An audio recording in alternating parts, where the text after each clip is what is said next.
না। তো বর্ষার দিন, বৃষ্টিও পড়ছে, তো ওই জন্যে আরো কাছে নিয়ে এলাম আপনাদেরকে আজকে ডিমনা লেকের। এটা আরো কাছে, পাহাড়ে দেখুন আপনারা মেঘ করেছে, বৃষ্টি ঝিরিঝিরি বৃষ্টি পড়ছে, খুব সুন্দর লাগছে আর ভীষণ হাওয়া চলছে এখানে। দেখুন ভিডিওটা, আপনাদের আশা করছি ভিডিওটা ভালো লাগবে, আর ভালো লাগলে অবশ্যই লাইক শেয়ার সাবস্ক্রাইব করতেই হবে। আজকে আমাদের গন্তব্য হচ্ছে পটমদা ভ্যালি, কিন্তু পটমদা যাওয়ার পথে এই ডিমনা লেকটা পরে মাঝপথে। তো যেতে যেতে মনে হলো না আজকে ডিমনা লেকের পেছন দিক থেকেও কিছু ছবি তোমাদেরকে দেখাই, তাহলে তোমাদের ভালো লাগবে। আর সত্যি সত্যি খুব ভালো লাগছে, পাহাড় মাঝখানে লেক এবং ঝিরিঝিরি বৃষ্টি পড়ছে, হাওয়া চলছে, মানে একটা অপরূপ পরিবেশ বলতে পারো। খুব সুন্দর লাগছে আমাদের, তোমাদেরও আশা করছি খুব ভালো লাগবে। চলো তাহলে এবার এগোনো যাক আমাদের গন্তব্যস্থল পটমদা ভ্যালির উদ্দেশ্যে। রাস্তায় যেতে যেতে চারপাশের প্রাকৃতিক সৌন্দর্য উপভোগ করো বন্ধুরা।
আমরা এখন চলে এসেছি পটমদা ভ্যালির শেষ প্রান্তে।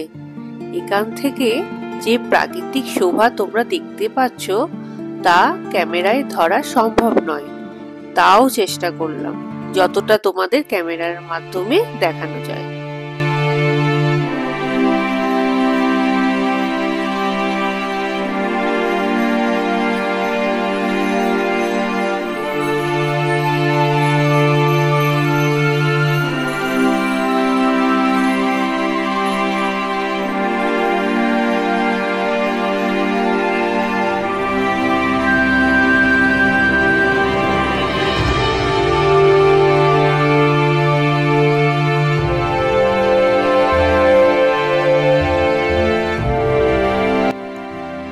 ভিডিওটা ভালো লাগলে অবশ্যই লাইক, কমেন্ট, সাবস্ক্রাইব করো বন্ধুরা। তোমাদের একটা লাইক আমাকে আরো উৎসাহিত করবে এরকম নতুন নতুন ভিডিও বানিয়ে তোমাদেরকে দেখানোর জন্য।